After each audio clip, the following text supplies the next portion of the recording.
Good morning, friends. Today our topic is phasor relationship with circuit elements. So already మనం phasor రిప్రజెంటేషన్లో తెలుసుకున్నాము. Phase difference అంటే ఏంటి, in phase అంటే ఏంటి, next logging అంటే ఏంటి, లీడింగ్ అంటే ఏంటి అనేది మనం ఆల్రెడీ డిస్కస్ చేసుకున్నాము. అయితే ఇక్కడ లాగింగ్ అనేటువంటిది ఎక్కడ క్రియేట్ అవుతుంది, లీడింగ్ అనేటువంటిది ఎక్కడ క్రియేట్ అవుతుంది, ఇన్ఫేస్ అనేటువంటిది ఎక్కడ క్రియేట్ అవుతుంది అంటే ఇన్ఫేస్ వోల్టేజ్ అండ్ కరెంట్ అనేది ఎక్కడ క్రియేట్ అవుతుంది, లాగింగ్ వోల్టేజ్ అండ్ కరెంట్ అనేటువంటిది ఎక్కడ క్రియేట్ అవుతుంది, లీడింగ్ వోల్టేజ్ అండ్ కరెంట్ అనేటువంటిది ఎక్కడ క్రియేట్ అవుతుంది. మెయిన్గా మనం తీసుకునేటువంటిది ఏంటి అంటే కరెంట్ అనేటువంటిది రెఫరెన్స్గా తీసుకుంటాం. ఎందుకు అంటే పొటెన్షియల్ ఎనర్జీ ఎంత ఉంటుందో దానికి తగ్గట్టుగానే ఫ్లో ఆఫ్ కరెంట్ అనేటువంటిది ఉంటుంది. సేమ్ మనం ఎప్పుడు చెప్పుకునే ఎగ్జాంపులే, ఎంత పెట్రోల్ అయితే ఉంటుందో ఆ పెట్రోల్కి తగ్గట్టుగానే వెహికల్ అనేటువంటిది మూమెంటం ఉంటుంది. ఎంత పెట్రోల్ ఉంటే వెహికల్ అంత మూమెంటం ఉంటుంది. సేమ్ దాన్ని బేస్ చేసుకొని మనం ఇక్కడ 3 ఫేసెస్ని అంటే in phase, lagging, leading. So ఈ లాగింగ్, లీడింగు అండ్ ఇన్ ఫేస్ ఈ మూడింటిని కూడా కరెంట్ని బేస్ చేసుకొని మాత్రం మనం డిస్కస్ చేసుకుంటాం. ఎందుకంటే పెట్రోల్ అనేటువంటిది మనం ఎంతైతే తీసుకుంటామో అది కాన్స్టెంట్గా ఉంటుంది. చేంజ్ అయ్యేటువంటిది ఏంటి అంటే వెహికల్ మూమెంట్. ఆ వెహికల్ మూమెంట్ ఎందుకు చేంజ్ అవుతుంది అంటే సర్కమ్స్టాన్సెస్ సరిగా ఉండకపోవడం, అంటే ఏరియా అనేటువంటిది ఫ్లాట్గా ఉండకుండా అప్ అండ్ డౌన్స్ ఉండడం వల్ల నీకేమవుతుంది అంటే ఆ వెహికల్ యొక్క డిస్టెన్స్, ఆ వెహికల్ యొక్క మూమెంటం అనేటువంటిది చేంజ్ అవుతుంది. పెట్రోల్ ఏం చేంజ్ అయ్యదు. మనం ఎంత పెట్రోల్ అయితే తీసుకుంటాం ఆ పెట్రోల్ అనేటువంటిది సేమ్ అంతే ఉంటుంది. ఇప్పుడు మనం 10 లీటర్లు పెట్రోల్ కొట్టించామనుకో ట్యాంక్లో, వెహికల్ ట్యాంక్లో, ఆ పెట్రోల్ అనేటువంటిది అట్లానే ఉంటుంది, దాంట్లో ఎట్లాంటి చేంజ్ రాదు.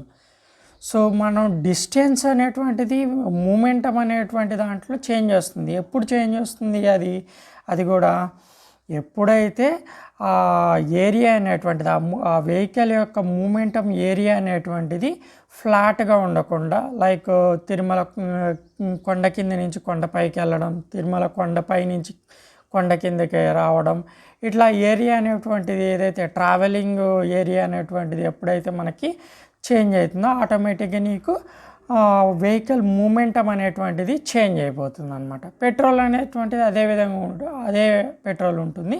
కాకపోతే ఏమవుతుంది, ఈ తక్కువ పెట్రోల్కి ఎక్కువ డిస్టెన్స్ ట్రావెల్ చేయడం, ఎక్కువ పెట్రోల్కి తక్కువ డిస్టెన్స్ ట్రావెల్ చేయడం అనేటువంటిది జరుగుతూ ఉంటుంది అన్నమాట. సేమ్ అదేవిధంగా ఇక్కడ కూడా నీకేమవుతుంది అంటే ఓన్లీ కరెంట్లో మాత్రమే చేంజెస్ వస్తుంది. పొటెన్షియల్ ఎనర్జీ మాత్రం మనం ఎంత పొటెన్షియల్ ఎనర్జీ తీసుకున్నా కానీ ఆ పొటెన్షియల్ ఎనర్జీకి ఫ్లో ఆఫ్ కరెంట్లో చేంజ్ వస్తుంది. అది ఎట్లా వస్తుంది, ఎందుకు వస్తుంది అనేటువంటిది we can take circuit elements. అంటే సర్క్యూట్ ఎలిమెంట్స్ తీసుకొని ఆ సర్క్యూట్ ఎలిమెంట్స్ యొక్క రిలేషన్స్ ద్వారా మనకి ఆ కరెంట్ అనేటువంటిది ఎట్లా చేంజ్ అవుతుంది అనేటువంటిది మనం ఇక్కడ చూస్తాం. సర్క్యూట్ ఎలిమెంట్స్ అంటే ఏంటి, ఈ రెసిస్టెన్సు, ఇండక్టెన్సు అండ్ కెపాసిటెన్స్. ఈ 3 ఎలిమెంట్స్ మనం ఒక సర్క్యూట్లో తీసుకున్నట్లయితే ఆ సర్క్యూట్లో ఈ ఎలిమెంట్స్ తీసుకోవడం వలన ఏ విధమైనటువంటి చేంజెస్ వస్తాయి కరెంట్లో. ఓకేనా, సేమ్ పొటెన్షియల్ ఎనర్జీ ఉంటుంది. పొటెన్షియల్ ఎనర్జీని ఏం చేంజ్ చేయము, ఎంతైతే పొటెన్షియల్ ఎనర్జీ ఉంటుందో అంతే పొటెన్షియల్ ఎనర్జీని తీసుకుంటాం. కాకపోతే అంతే పొటెన్షియల్ ఎనర్జీకి ఈ 3 ఎలిమెంట్స్కి ఫ్లో ఆఫ్ కరెంట్ ఎట్లా చేంజ్ అవుతుంది అనేటువంటిది చెక్ చేస్తాం అన్నమాట. అంటే పొటెన్షియల్ ఎనర్జీ ఏ విధంగానూ చేంజ్ అవ్వదు. సేమ్ పొటెన్షియల్ ఎనర్జీకి రెసిస్టివ్ ఎలిమెంట్ తీసుకున్నట్లయితే ఫ్లో ఆఫ్ కరెంట్లో ఎట్లాంటి చేంజ్ వస్తుంది, ఇండక్టివ్ ఎలిమెంట్ తీసుకున్నట్లయితే ఫ్లో ఆఫ్ కరెంట్లో ఎట్లాంటి చేంజ్ వస్తుంది, కెపాసిటెన్స్ తీసుకున్నట్లయితే ఫ్లో ఆఫ్ కరెంట్లో ఎట్లాంటి చేంజ్ వస్తుంది అనేటువంటిది మనం ఇక్కడ చెక్ చేద్దాం. ఓకేనా.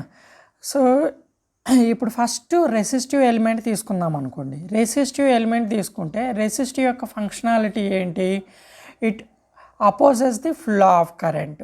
ఫ్లో ఆఫ్ కరెంట్ అనేది అపోజ్ చేస్తుంది కాబట్టి దాంట్లో ఉన్నటువంటి పొటెన్షియల్ ఎనర్జీకి తగ్గట్టుగా ఫ్లో ఆఫ్ కరెంట్ కూడా అపోజ్ చేయబడుతుంది అనమాట. సో అంటే నీకు ఏమవుతుంది ఇక్కడ బోత్ కరెంటు అండ్ వోల్టేజ్ ఇవి రెండు కూడా ఏమవుతాయంటే ఇన్ ఫేస్లో ఉంటాయన్నమాట.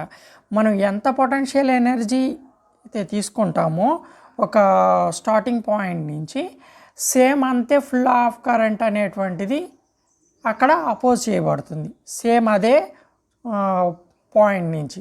అందువల్ల నీకేమవుతుందంటే బోత్ వోల్టేజ్ అండ్ కరెంట్ రెండు కూడా ఇన్ ఫేస్లో ఉంటాయన్నమాట. అంటే ఇప్పుడు వోల్టేజ్ అనేటువంటిది 0 పాయింట్ నుంచి స్టార్ట్ అయింది అనుకో, కరెంట్ కూడా 0 పాయింట్ నుంచే స్టార్ట్ అవుతుంది అనమాట.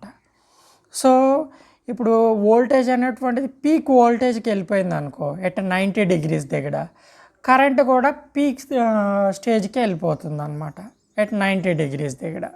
ఓకేనా? అదే మనం ఇండక్టివ్ ఎలిమెంట్ తీసుకున్నాం అనుకోండి, ఇండక్టివ్ ఎలిమెంట్ యొక్క ఫంక్షనాలిటీ ఏంటి? ఇట్ సడన్ చేంజెస్ ఆఫ్ కరెంట్ని అది అపోజ్ చేస్తుంది. దాని యొక్క సెకండ్ ఫంక్షనాలిటీ ఏంటి? It stores the energy in electromagnetic field. సింపుల్గా చెప్పుకోవాలంటే అది కరెంట్ని స్టోర్ చేసుకుంటుంది.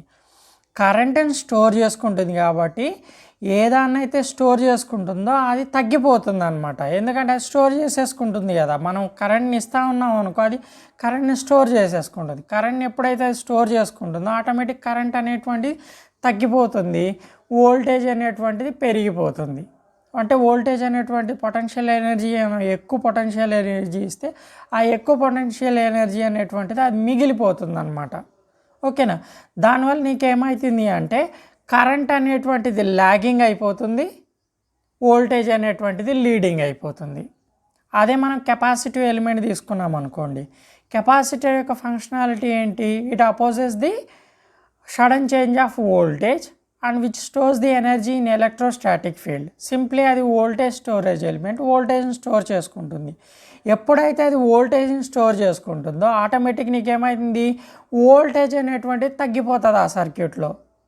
వోల్టేజ్ని అది స్టోర్ చేసుకుంటుంది కాబట్టి వోల్టేజ్ అనేటువంటి తగ్గిపోతుంది. సో దానివల్ల నీకేమైతుంది? కరెంట్ అనేటువంటిది లీడింగ్ అయిపోతుంది, వోల్టేజ్ అనేటువంటిది లాగింగ్ అయిపోతుంది అన్నమాట. ఓకేనా? సో ఇప్పుడు ఈ రెసిస్టెన్స్, ఇండక్టెన్స్, కెపాసిటెన్స్ని మనము సర్క్యూట్లో తీసుకున్నప్పుడు ఎట్లాంటి చేంజెస్ వస్తుందని మనం ఇప్పుడు ఇక తెలుసుకున్నాం కదా. ఇప్పుడు సేమ్ సర్క్యూట్ అంటే ఏంటి, నెట్వర్క్ అంటే ఏంటి అనేటువంటిది నెక్స్ట్ టాపిక్లో మనం చూద్దాం.